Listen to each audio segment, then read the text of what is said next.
Welcome back to the Afternoon Snack Podcast. I am Alex Parker here with my partner in all things, Meredith Root. I'm currently speaking into a microphone that is covered in cat hair. It looks like a little white ball that I'm speaking into. So it's not as glamorous as you probably imagine it to be out over here in our podcast room. In this show, we have a special guest, and it's tactic client Quinn Anderson Folk. And she was a client of mine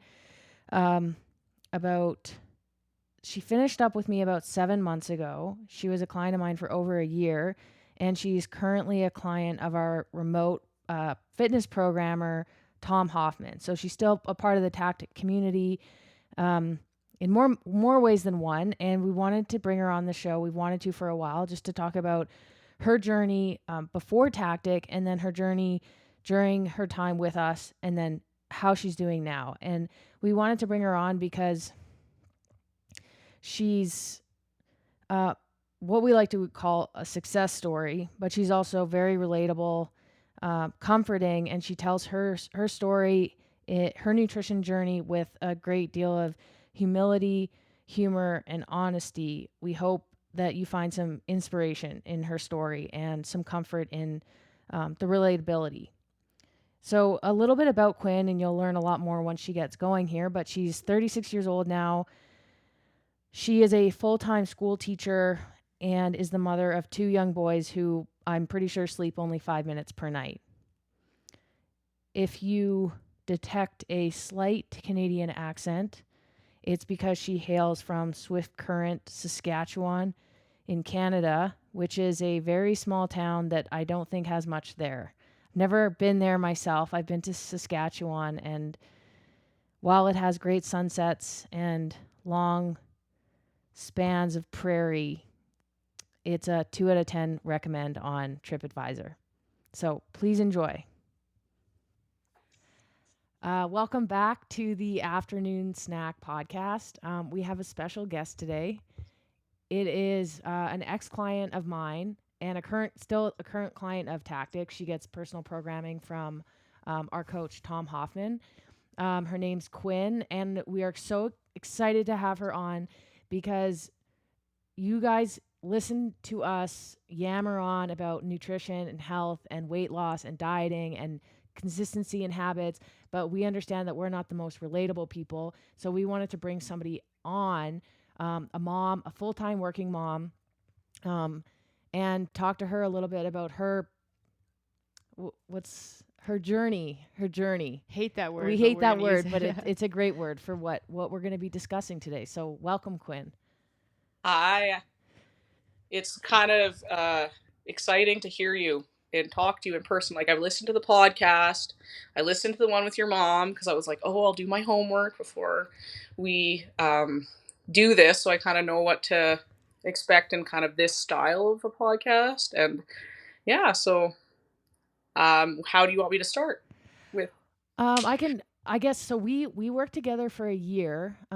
We parted ways about 7 months ago. Although we didn't really part ways because we still text sometimes, and Yes. and we're still, we had a really strong relationship for that period of time, and that's continued on. And then I worked a little bit with your husband for a few months as well after the new year. So I know your family quite well. And then I also know your history with kind of dieting and nutrition, which is somewhat extensive. And we kind of had to work through a lot of your preconceived notions and some of the stuff that you grew up with. So maybe you could just start there. Like where did, I guess, dieting is a general... Yeah, like did that start kind of in high school? Like what's your history with that? Way before. I was 8 years old, I think, 7 or 8 years old probably, when I became aware of my like physical appearance and feeling shame about it. I was at one time a figure skater, a competitive figure skater in Saskatchewan here, so smaller, whatever, and skated at extensively, I guess. And I went to like my first skating competition, and my family was not a figure skating family. Like, I just became like obsessed with it, and my parents were like, "Oh well, let's go with this. This kid likes this. So my mom bought a dress, ordered it from somewhere, and it was like velour. And I wore this thing, and it was like back, we do like an elements program because I was young and do the technical stuff. I go out and do this. And then this coach who had kind of discovered me in some ways and thought I was talented and let my parents know this and had told them, like, oh, you need to return that dress. And it was like, because it makes Quinn look pudgy. And then I was told that.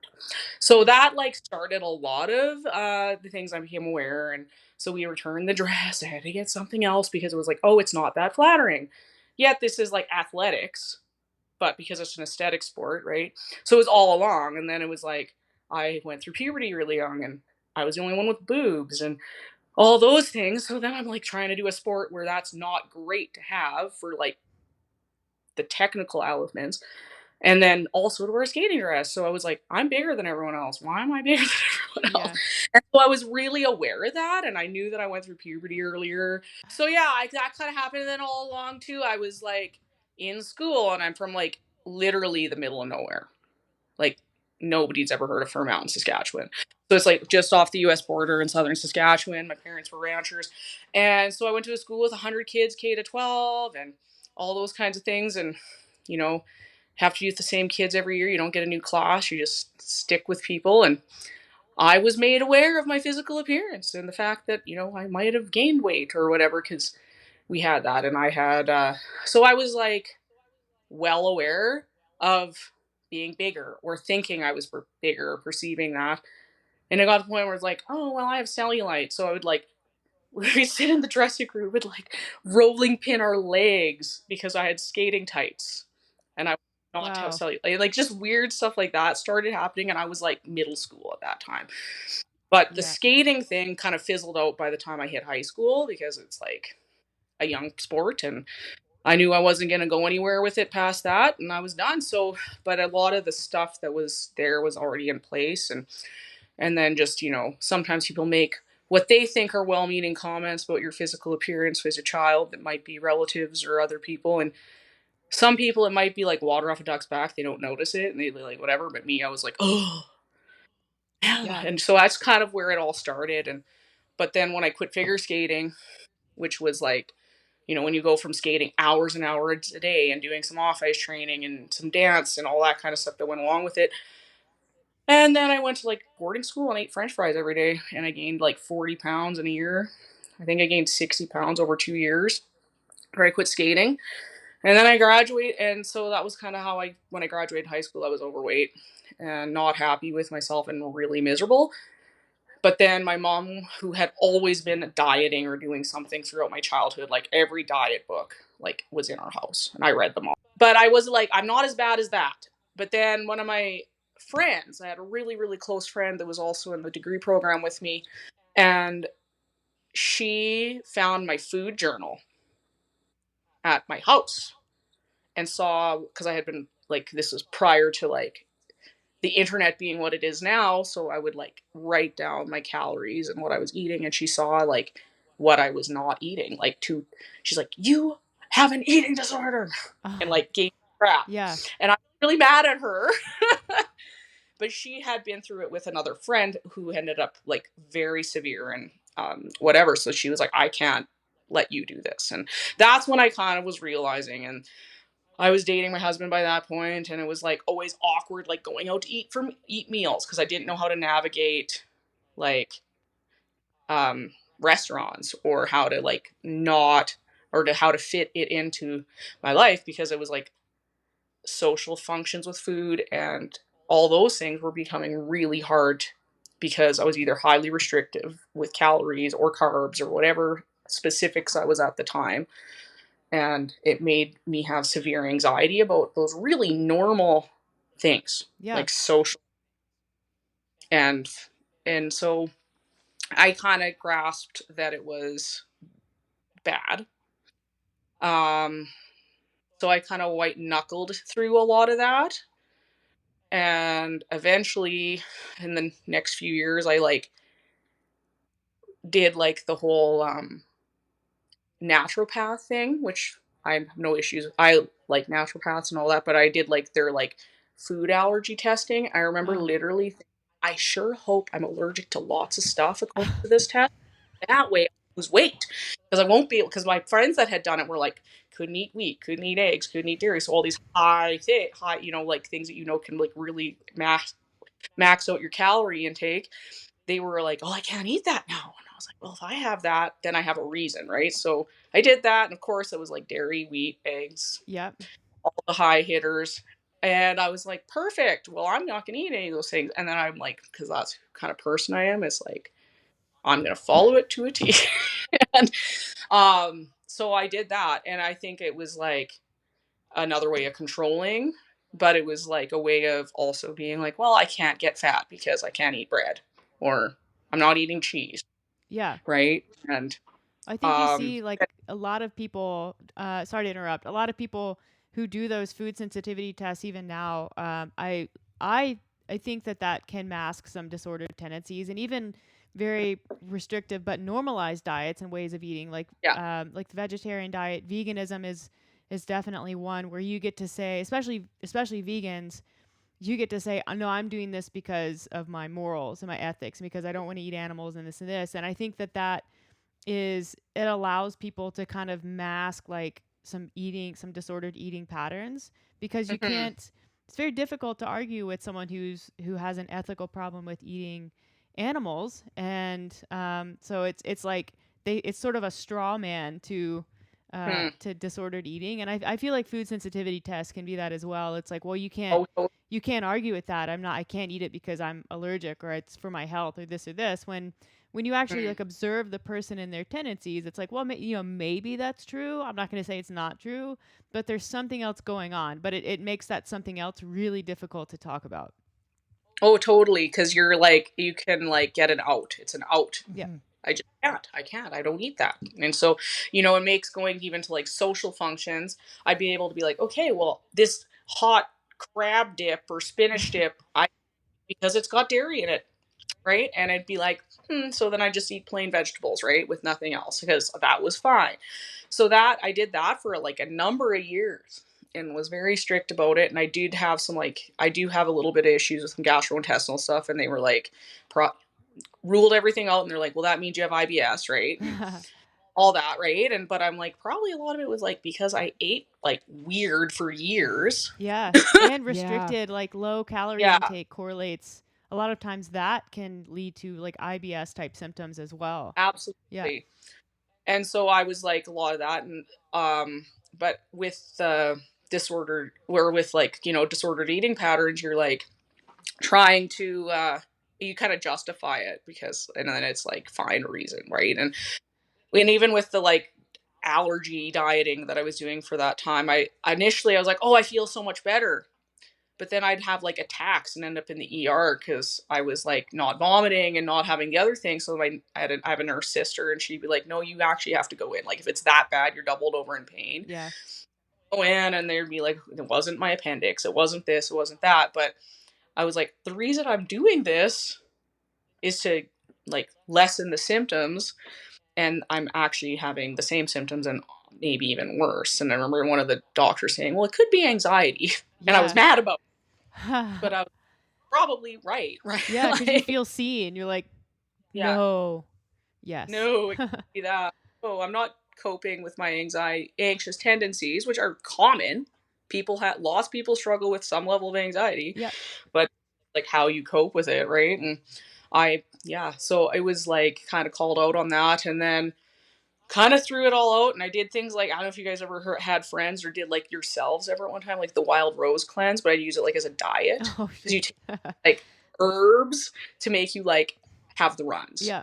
for 2 weeks or whatever, and then you don't eat any. There's like more foods that you um can't eat than you can, and it's like you can't even have vinegar like to like put on your salad. Yeah. So like very restrictive, but I would do that, and every so often as like a reset, because I was doing like the natural health thing and trying all that. And yeah, it was like, but eventually I kind of got sick of it all.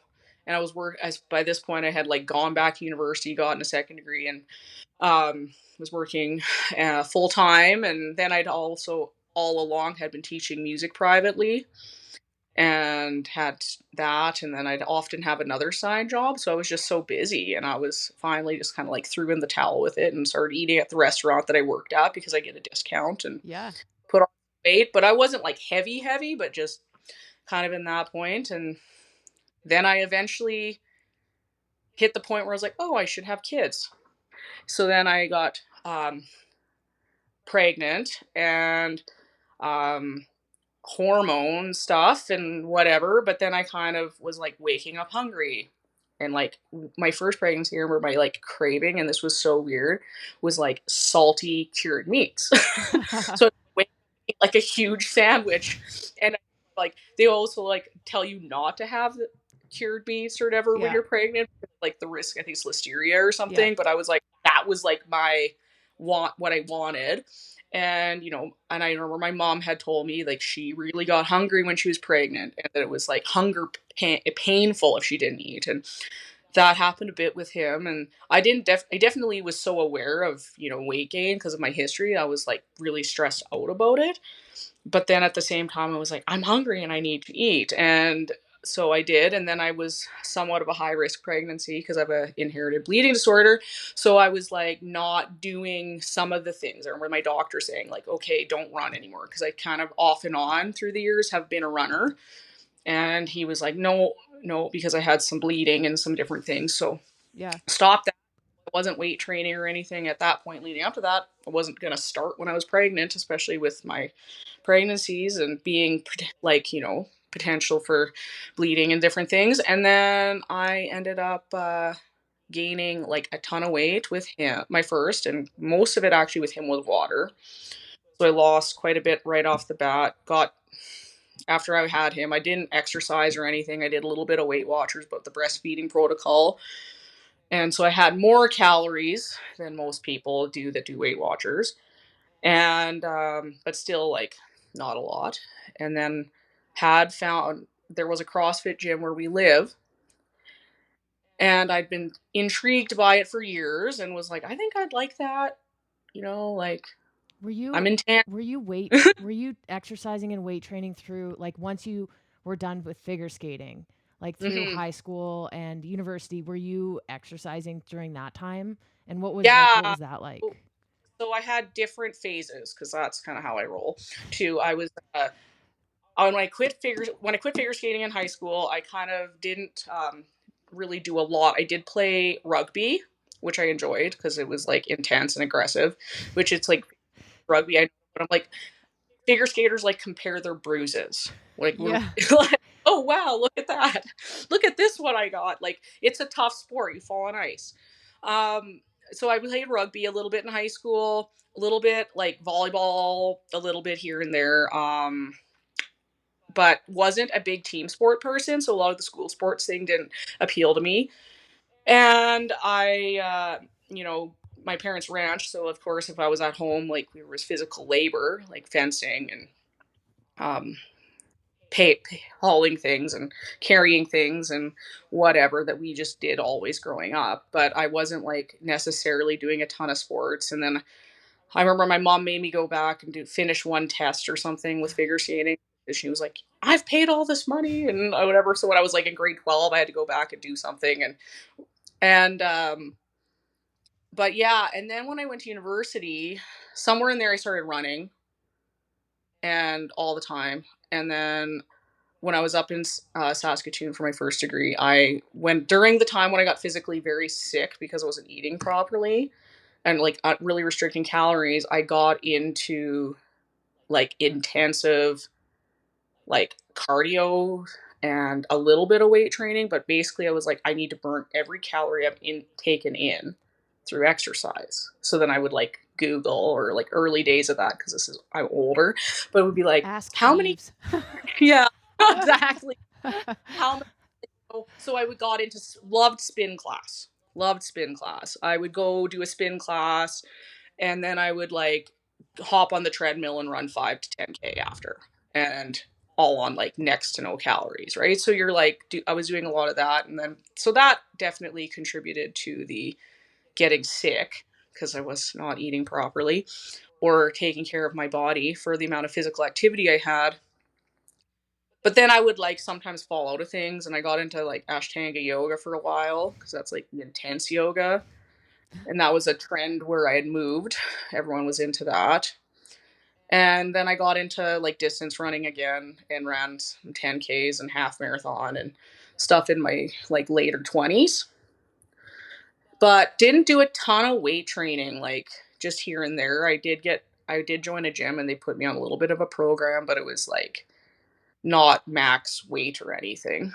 And I didn't stick with it because I didn't really enjoy it. I was like, I like to have like a tangible goal, Yeah.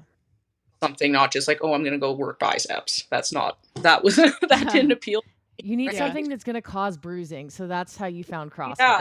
CrossFit. So I like did a little bit of that, but then by the time like I had the kids, I was not doing really anything.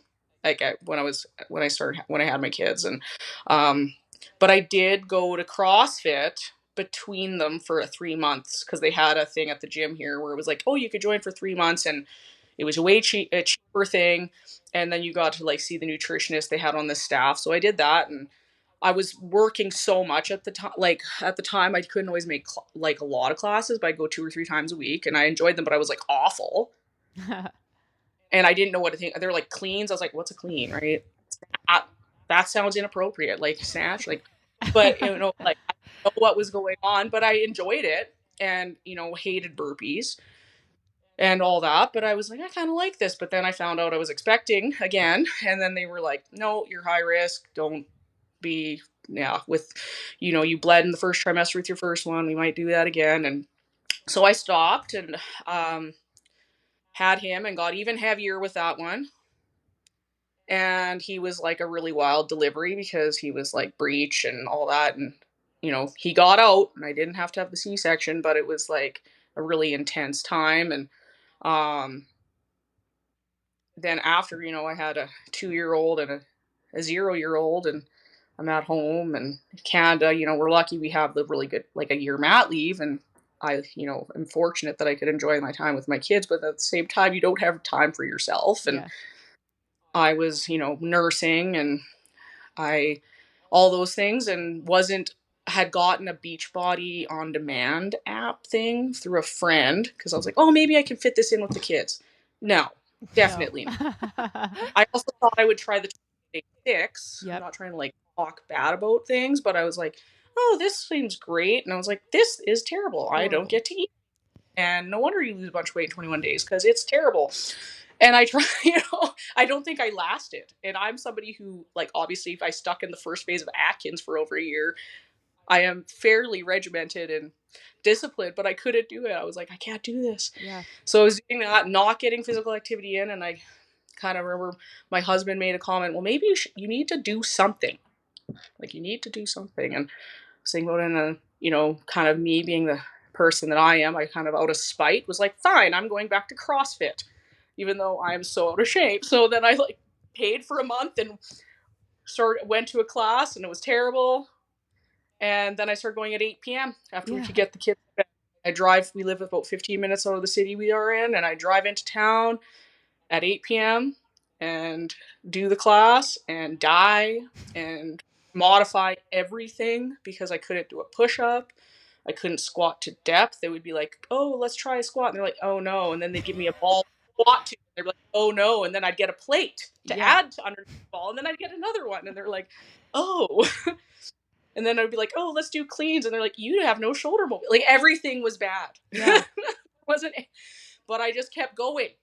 And I was like, kept going. And I was like, I like this. I like feeling like I've been beat up when I'm done and good. Like, so I was going and did a few months of that. And then I hit, then lockdown. Yeah. Yeah. So it was like 3 months in maybe when that kind of happened to going back. And I was like going all the time. Like I was like getting the participation. I remember I got like the 1 month where I was like the one who went to the most classes. So it was like the participation medal kid. Like Yeah. I'm not good at anything, but I'm showing up, right? And but the best, what I loved about going to CrossFit though was the fact that I never heard a single comment made about appearance. Like Yes. there was never a comment. Whereas when I would do spin classes in the past, it was like, ladies, we're gonna get ready for the beach this summer. You're gonna look so whatever, and I'll be like, I don't think I look good in a bikini no matter what I do, but okay, like, I'm gonna, starve myself more and Yeah. restrict a little bit more. I'll be that much better, right? And it's all those. But at CrossFit, it was like never mentioned. There was no like muscle definition, this, that, or the other. Like it was all like skills and getting better at stuff, and it was supportive. So I was like, I like this. I don't have to hear that. I don't want to hear that. Like I'm past my good days anyways. I got stretch marks, loose skin, I'm overweight, like I'm like really heavy at this time, and not the athlete I once was. I don't want to hear about that. Do you And I think never do you did. think like kids changed that for you? Like was there a transition period after you had kids? Like I know some people and this didn't happen with my mom, but I think some people having kids is something like that makes you almost appreciate your body in a way. Was that anything like what you experienced or did you kind of just was CrossFit like experiencing that kind of support and focus kind of what started to shift you to like valuing performance and not and being like relieved of not hearing about your body and changing your body. Well, I was kind of like having kids was like, I don't want, I have boys, but I didn't want my kids to be messed up about like how and think that that was important. And I was like, it is like your body is important. You need to take care of it. But like comments about your appearance and your size and your looks and all that stuff, like I don't want my boys to carry that on and like perpetuate stuff that's gone on. So I was like, I need to stop thinking that way myself because they're going to pick up on that. And then I was also just to the point where I was like, you're in your 30s, you're not in your 20s or your teens anymore. You have stretch marks, you have all the whatever, you got what you got, and it's okay to not be perfect. Like it was really hard for me as a former like recovering perfectionist about stuff like that, that it's like it's okay that I have those things. And everyone has stuff. And that was like a big realization I think in my 30s was like everyone has something. And I started here, it's not just you. You're not the like one with all these deficits and problems. No, everyone's got things that they don't like. It's just what you do with your attitude about it. And it was like that was a part of like maturing. And I think having kids really did like probably speed that process up for me. And then it was just like having something and then, needing something for myself too, because you're near a mom, you're just like you feel kind of like the servant to these little people that you love and you'll do or you sacrifice, like you do anything for them. And you're just like, but at the same time, you're like, I need stuff for myself. And I'd seen, so much self sacrifice from own, my own mom who just gave up everything for her kids and did everything for us and was like so supportive. But then didn't always take care of herself the way she wanted to. And I was like, I want I don't want to neglect myself. I might have to at times, but I don't want to make it like my whole life neglecting myself because I don't want to end up resentful or angry or any of those things. And then kind of always like work together with like, okay, I'm going to try. I'll go back to this CrossFit thing and give it a try this time again and see what comes of it because it is intense and it is something that you would enjoy and younger you would have loved if they would have been a thing back then, right? And um, so I did, and it was just like kind of because it was after I think too with going at like 8 p.m. every night. It's like I devoted my day to these people, little people, and I was on mat leave at the time still, and it was like now this is my time and it just started like feeling really good and then I found like I was feeling better in general like yeah of course I couldn't fall asleep until 11 o'clock or midnight and Alex is well aware of like the sleeping issue I have because of my little people But it was like, I still felt better than I did not going. And the feeling better was like weighing or outweighing the I'm going to look better by this point, right? Because, And it probably made a difference too, like what, like deciding to do something for you as a newer mother, I mhm, think is really important. But then the what you decide to do, because you could have just as easily gone back to spin class, and heard people go on and on about beach bodies. But CrossFit is that it's kind of like it sort of fell into place for you, and it just yeah, so happened that like CrossFit communities generally, like you said, are not super focused on physical appearance or progress. It's much more on what you're doing, how you're progressing, and the physicality of it. The physical progress tends to take care of itself yeah. over time. And I don't know if you've ever seen like people who come into CrossFit gyms and are really obsessed with like toning up or changing their body, or like that's their focus. Like it doesn't fit. Like it's those people are the outliers in Mhm. CrossFit gyms, and hopefully they stick around long enough to kind of fix their perspective on So, exercise and why they're there to do it. But I think that it's for you. It sounds like that specific thing was just a really positive, like mental shift for you. well, and having, I think I remember saying when I started going, because I was going for a month and a half again. And then my husband, I was like, kept saying to Keith, I was like, oh, you'll enjoy this. I think you'd really like CrossFit. And I know he had kind of thought about it, but he's like super busy all the time too, has a full time job, and he's got another job on the side. Like he does horseshoeing, he's a farrier. Mm, Well, and so that's a very physically demanding job, and he's tired. And often, like in the spring, summer, fall, because of where we live in the seasons, that's the heavy season for him.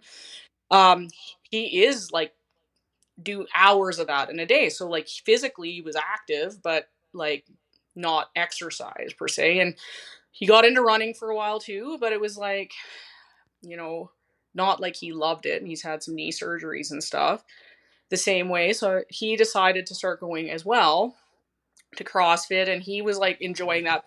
And why he liked it, because he never could be like a gym bro, like go and like I'm gonna work biceps today and do, like, he just thought that was always lame. And he's a former like had been a like a high level athlete in high school, and has always maintained, like he continues as he's a rodeo athlete I guess now, and so he's always kind of kept a competitive thing going. But it was like, no, I don't want to go and do that, like pumping. I have no desire. And it was like the CrossFit, it's not about that. You're like yeah, doing it's skill, functional. building skills and getting functional and getting stronger and getting fitter, and it's hard. And if you like something that's a challenge, like, so yeah, he started going too. And it was just like part of, he'd go first thing in the morning and I was going in the evenings. And when I was, the next thing you know, it's like, oh, we're like the worst CrossFit people because now we have each other to talk with it about. Like, can't stop talking about it. And like, you know but it was that kind of really helped too, because then it became like like a priority for both of us, and to make sure that each other got to do that. And Yeah, when things locked down in March here and they closed the gyms and closed whatever, luckily our gym decided to still post like a daily WOD or whatever for people to do at home. And at that time we had very little for equipment, so it was largely body weight, and I think we had a couple of dumbbells maybe.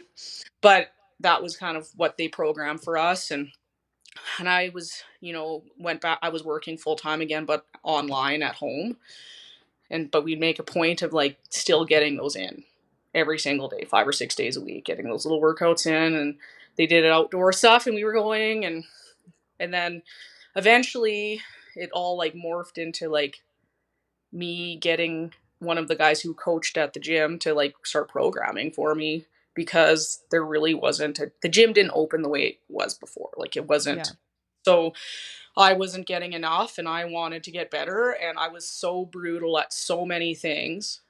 Like a burpee was killing me when I started, and now I could do a few burpees, and everything was bad. Like I couldn't do anything. And like I remember them asking me even when I started at CrossFit, like, what's your goal? Like, what is something you want to be able to do? And I was like, a pull up.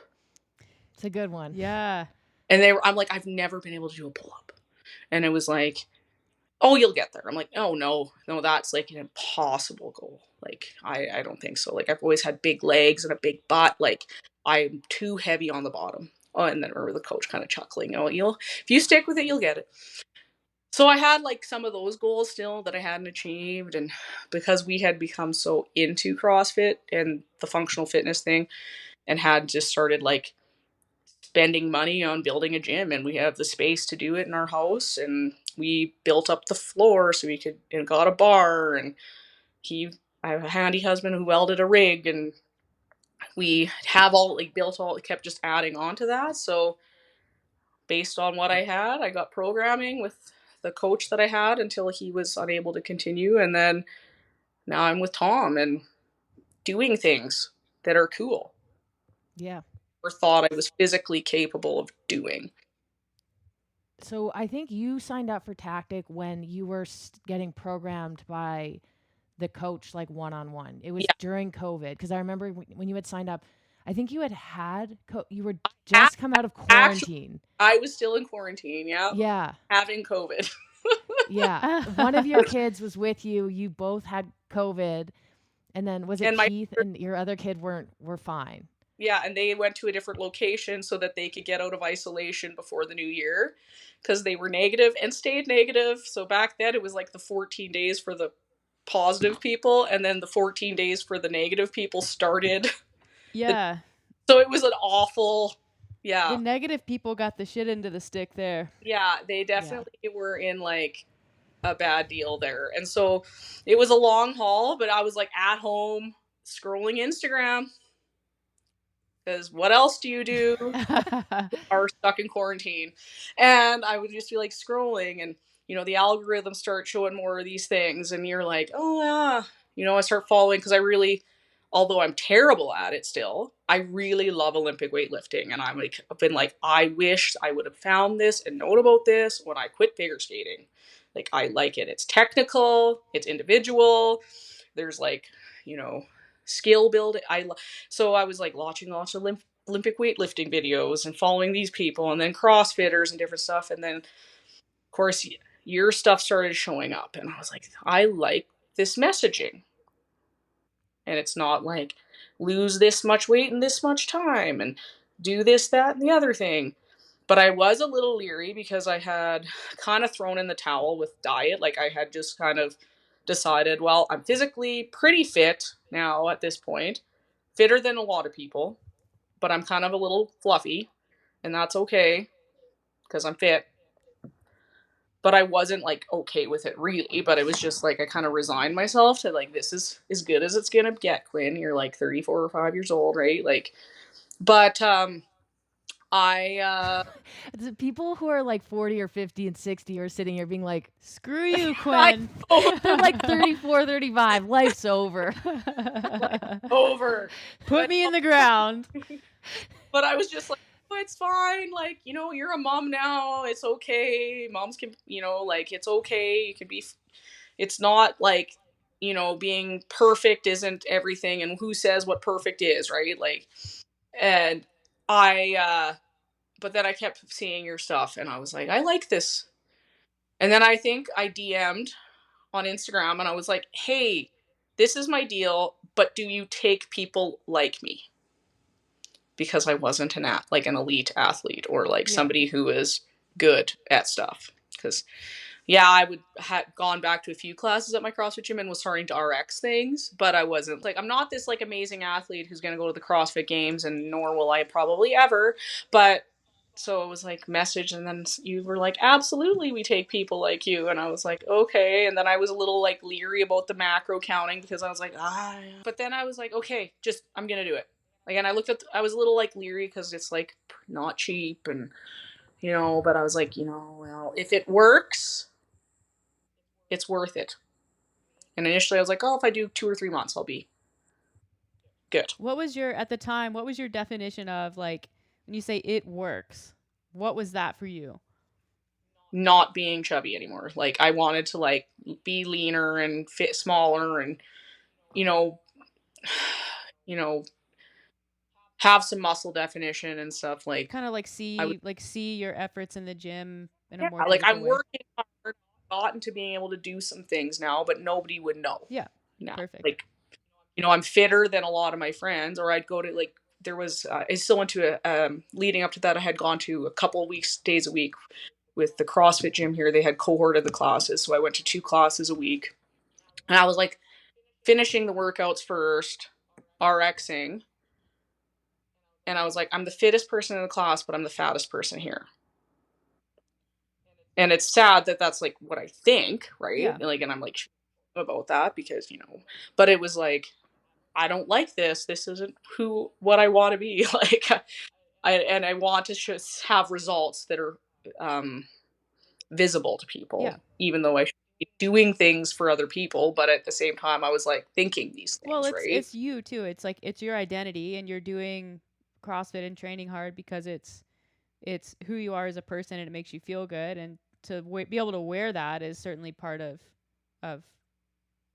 the reason. That was like my kind of thinking at that time, and I was, it wasn't all about like I want to feel good. Like I thought I felt pretty good, Yeah. but I was used to like being tired, but I was like I have little kids and I don't sleep, so all those, right? But it was like my goals were more probably still more like aesthetic at that time. Yeah.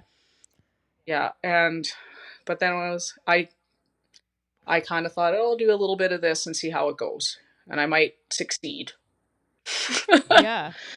for a change, right? Or whole, if this is all something I can maintain, Yeah. because I was working full time by this point, and it was with the 2 little kids and all that. So that was like my thinking with it, and but so when I got my partner, like got partnered with Alex, and then she sent me the plan, and I was like, okay. And then I'm reading through it, and of course, like I like read things.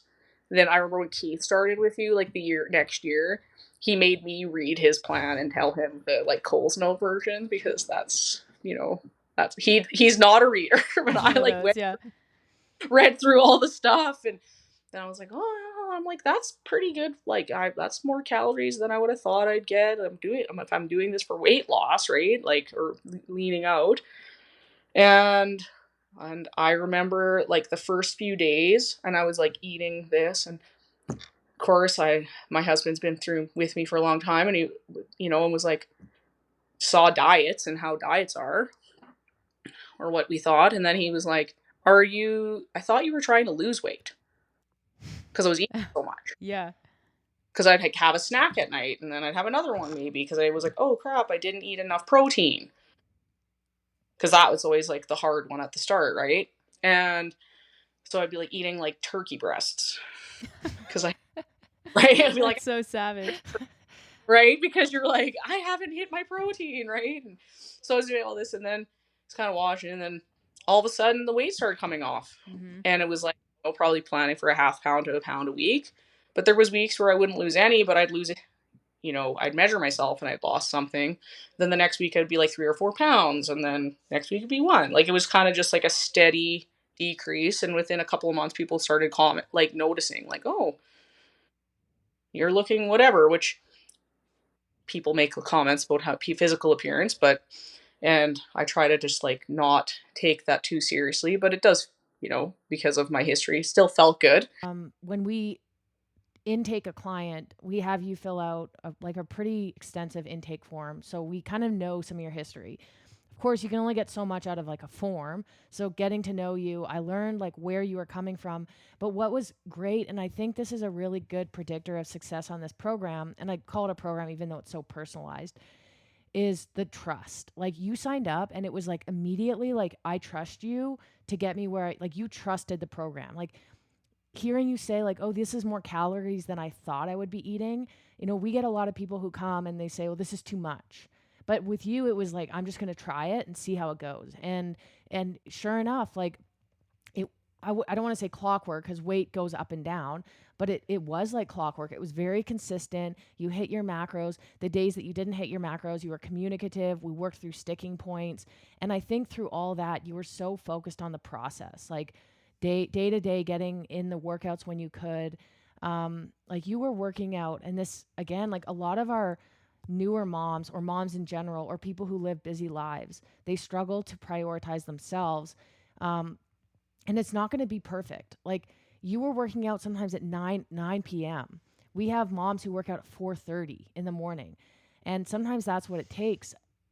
There's this, I think for you, you were getting the nutrition down, and like even throughout that you kept saying like, this stuff about like I'm not restricting. And it was, I think, to learn that it's you can have success without this restriction or this dieting mentality.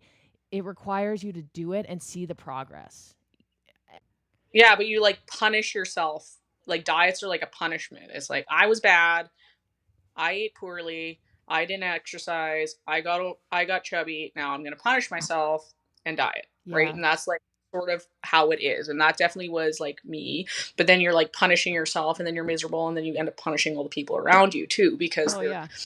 having to deal with your like angry resentment of their eating normal foods or whatever while you're on a diet, and then you end up and mad because they cause you to fail because you had to have a family function, Yeah.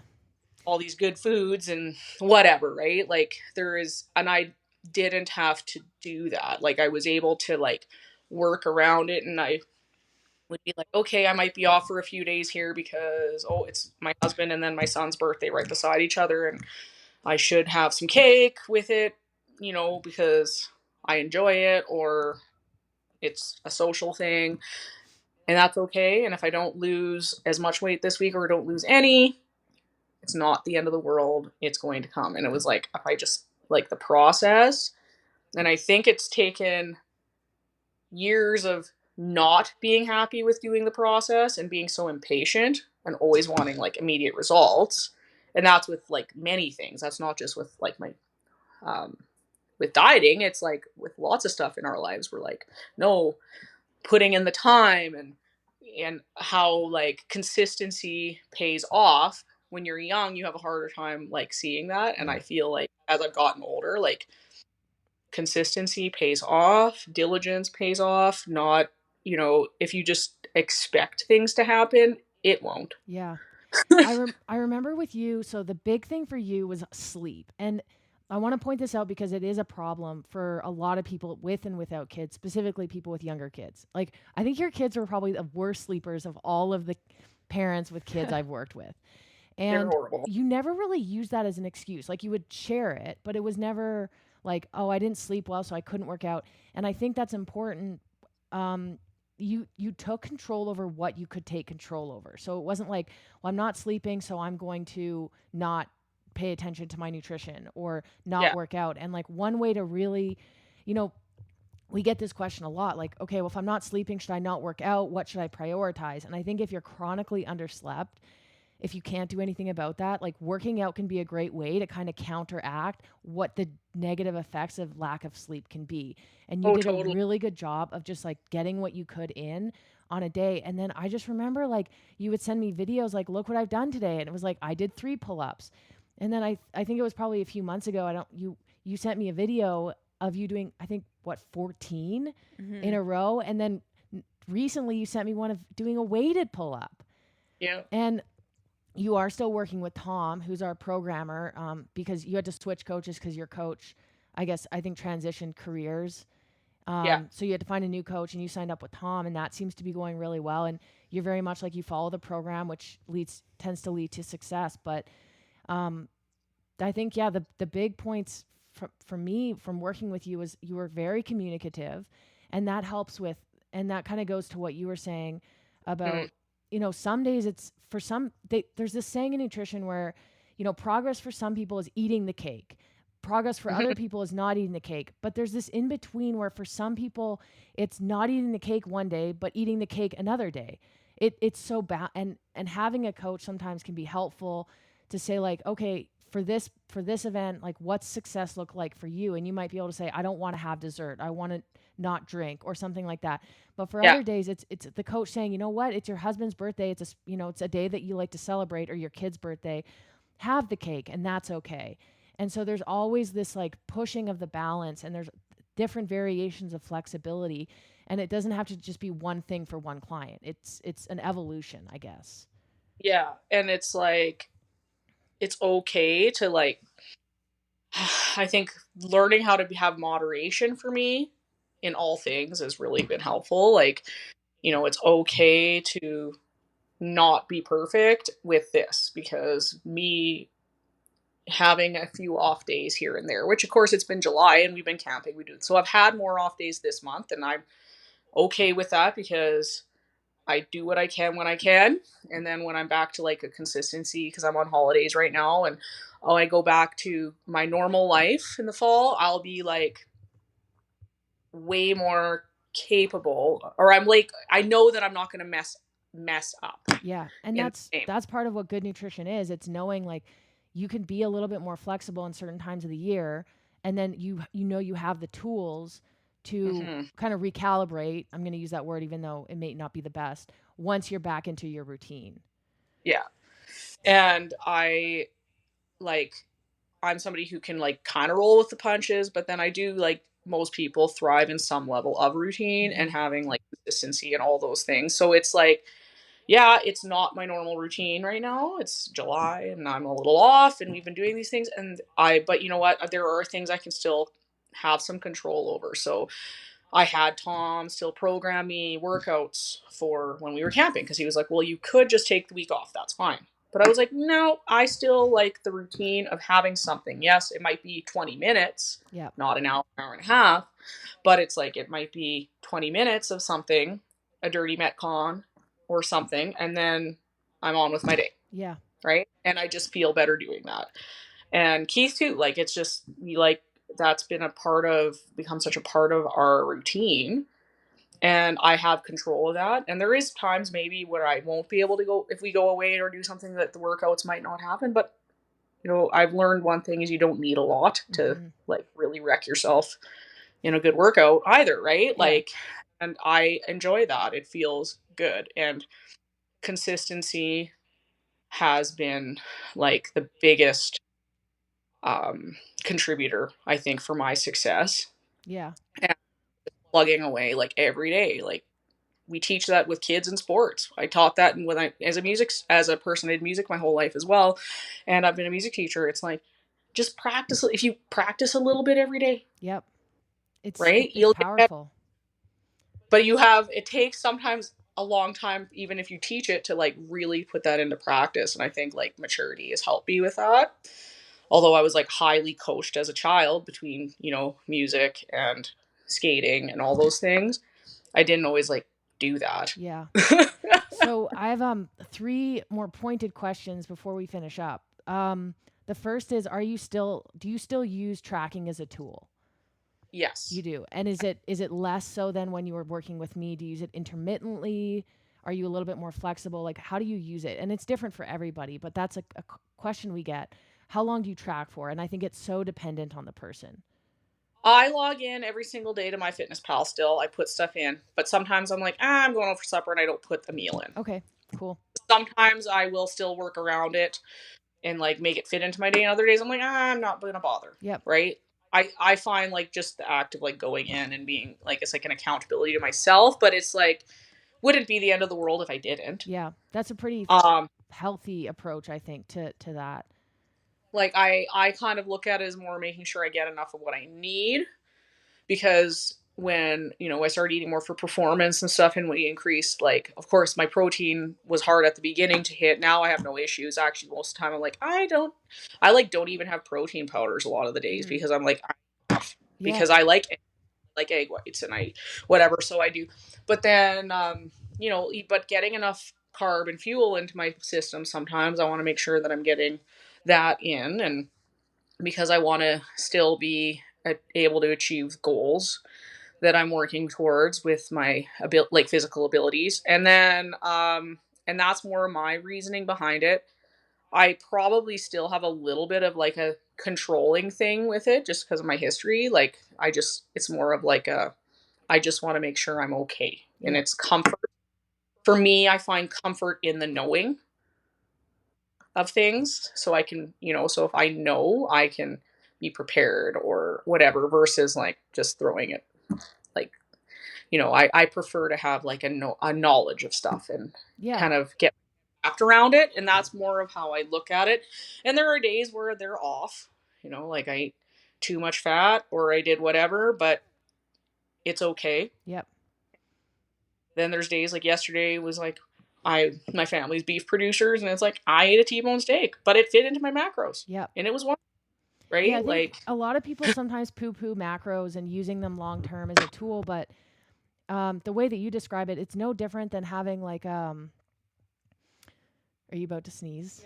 Um, using like people keep track of their finances and stuff, and mhm, making sure you have a budget. And I think yes, you can go into extreme ends with macro tracking, but that it yeah, doesn't sound like you're there. And I think is you don't necessarily need to go transition off tracking. You can use it as a tool, but it's really for some people can be a point where it's like, okay, it's a budget.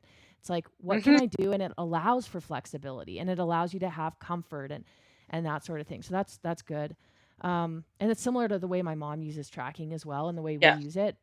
Um, my other questions, and we can kind of push these together, but if you could provide one piece of advice to your younger self and to people who may be in the shoes that you were in your like 20s or even late teens, like what kind of advice, if you could sum it up in a few sentences, would you give to somebody That or your nobody else. prior self?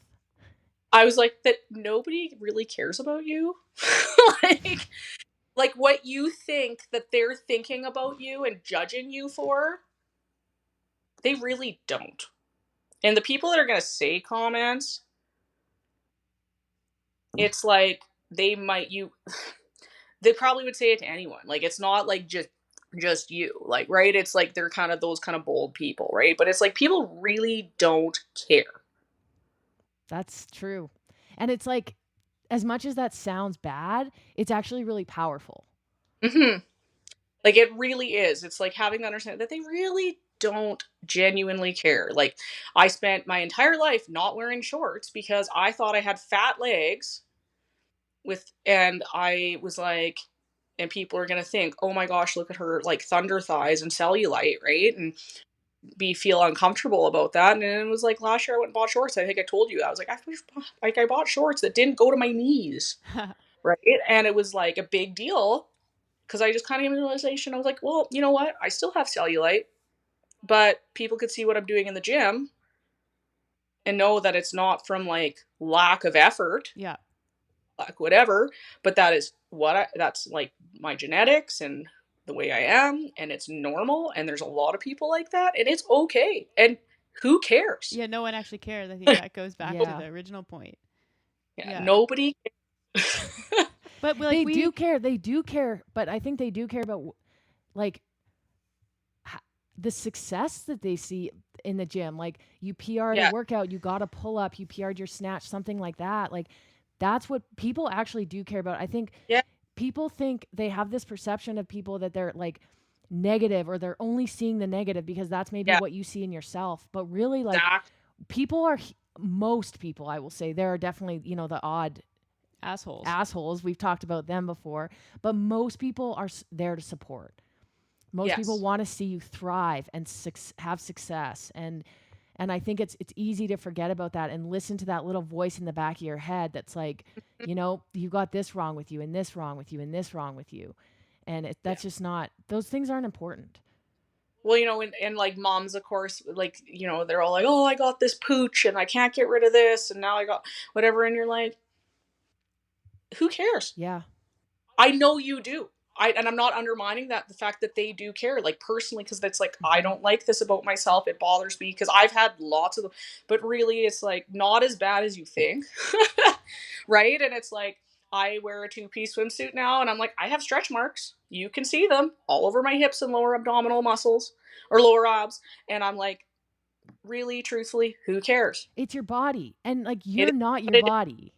No, and we have like a lot of like value like your size and your like number on the scale is like and when we're very young some of us start attributing like or like saying that is your value, like the lighter you are or the more or the more like lean you are, the greater value you hold as a person. And that is really messed up thinking, and we have like a lot of people were really a lot of people are really working to like get rid of that, but it's hard to break those thoughts. Yeah. You just ended on break. It's really hard to break those thought patterns. And I think that's definitely true. But um, being aware that they don't provide any value is really powerful. Yep. So I love that advice. Um, yeah, that I think that brings us about just to over an hour, and I could probably stay and talk to you for like forever. I mean, you. I think that based on the people I've worked with and we work with, that this story is very very relatable. I mean, there's variations within stories, but I think a lot of people have had a similar experience with nutrition and fitness, and even for the people who are still in it and trying to like break free from some of that stuff, this can be inspiring. So thanks so much for coming on and sharing, and I'm always interested in seeing the success that you're continuing to have and sharing your Saskatchewan sunsets and Uh, sunrises, and I don't know. It's been great getting to know you, and I really wanted to share you as a person and your experience with our listeners. So thanks again. well, I hope I can provide some value to it. And I know I think I gush about you guys a little bit and like thank you so much for what you did for me because it's like a freedom. I feel a freedom around food that I didn't have and I never had really since I was a small child. And the macros was a tool, like, and I still use them, like you said, but it's like I feel I'm like thankful that I was able to find you. Like it's like either the God moment or the algorithm or whatever that I you and then was just like I'm bored enough at home and not going to sit on my hands and just reach out to be like, hey, do you take like a chubby mom Yeah. who's kind of into fitness but whatever because I'm not an elite athlete. But and it was like absolutely, and that was like very much a like life changing moment in like this aspect of my life, right? And it's when you've had as a long and arduous relationship with food as many as of us have had over our lives, um, having like a moment where you and finding something that works, which I think what you do works, and it worked for me. But it was a big part was just buying in Yeah. Yeah. process and knowing like I'm like, well, obviously this person knows what they're doing. Like into the CrossFit games, you've never been like Yeah. they, even I go back to looks, but I'm like, and they look like that. They're muscular and fit and strong. Like there has to be something to this. And it's I I feel like that trust, as you said earlier. And yeah, and just I'm so like eternally grateful for your support. Yeah, I mean, I'm so glad we met, and we are more grateful than you will ever know to have been part of your story and your life. And honestly, like I'm just again so thankful that you came on here and told your story and are still a part of our lives and a supporter of tactics. So Hmm.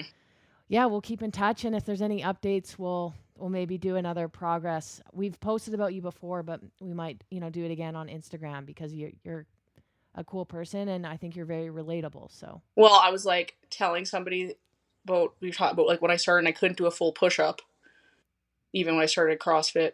And then the other day Tom had me do a workout with a 2-inch deficit for kipping handstand push-ups and it worked out to being like 48 Yeah. push-ups with a 2-inch deficit. And I was like, and I couldn't do an actual push-up. They either had to like elevate or off my knees and it was still terrible. yeah, Right? everyone starts somewhere. And it's not like I have any advantage physically to you anyone else. It's just Yep. putting in the time and the effort and I enjoy it. Doesn't mean you other people can't do other things. Get moving, be active, lift heavy stuff. Like it's fun. Simple. Yeah. Simple. Cool. Well, yeah, have a great day, and we'll be in touch.